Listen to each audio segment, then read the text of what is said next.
Assalamualaikum warahmatullahi wabarakatuh. Nama saya Mira Yulita, saya dari Prodi Ilmu Komunikasi Universitas Aisyah Yogyakarta dengan NIM 201090102 semester 3.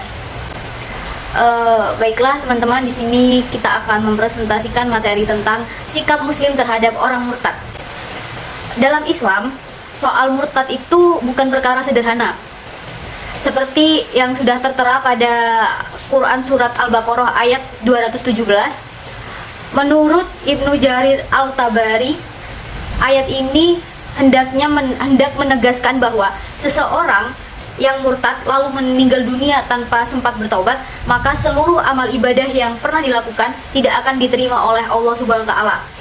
Karenanya akibat yang diterima dari orang murtad di akhirat kelak adalah kekal di dalam neraka. Selain itu tadi, ayat lain juga membicarakan soal murtad. Seperti terdapat dalam Quran Surat Muhammad ayat 25, menurut Al-Tabari, orang yang murtad tidak hanya diperuntukkan bagi orang yang memproklamirkan diri telah keluar dari Islam, tetapi juga para ahli kitab yang mengingkari kerisalahan Nabi Muhammad SAW.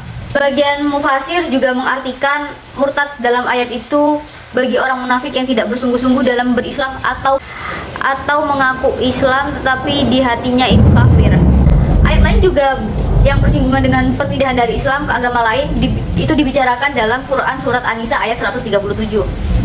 Dalam ayat itu dijelaskan bahwa orang-orang yang beriman lalu kafir, kemudian beriman lagi, kafir lagi, bertambahnya kekafiran selamanya hingga meninggal dalam kekafiran. Maka Allah tidak akan mengampuni mereka setelah mereka mati dan tidak pula menunjukkan kepada mereka jalan yang lurus, yaitu jalan menuju surga.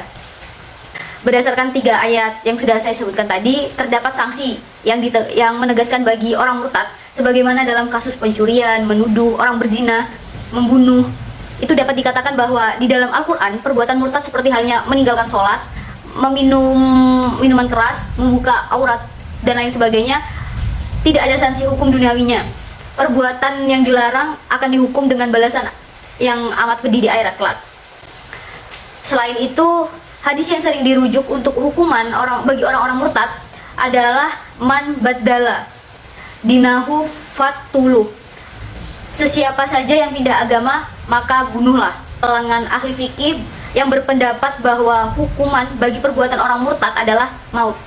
Para ahli hukum juga sepakat bahwa hanya penguasa yang dapat menjalankan hukuman dan tidak boleh main hakim sendiri.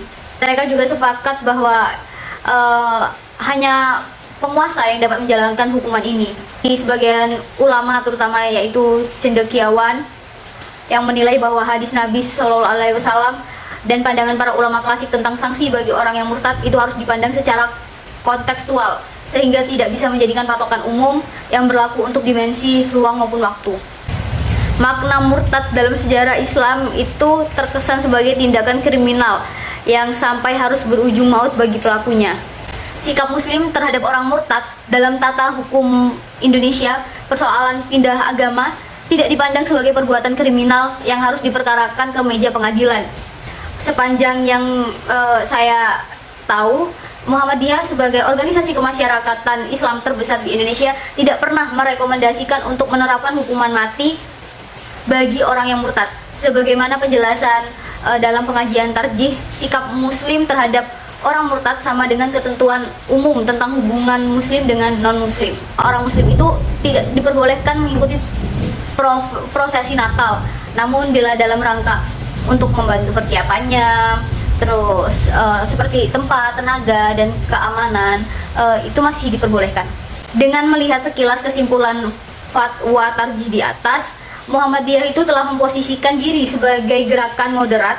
Dengan kata lain, ketika Muhammadiyah dalam masalah akidah dan ibadah itu lebih merujuk kepada paham salafi yang sangat puritan. Tetapi pada saat yang sama Muhammadiyah berusaha untuk melibatkan kemampuan rasional intelektual untuk mengkaji masalah-masalah ijtihadiyah yang terus berkembang. Nah, itu tadi teman-teman presentasi materi yang bisa saya sampaikan. Kurang lebihnya saya mohon maaf apabila ada kesalahan dalam pengucapan kata maupun kalimat, saya mohon maaf. Saya Iri, wassalamualaikum warahmatullahi wabarakatuh. Thank you.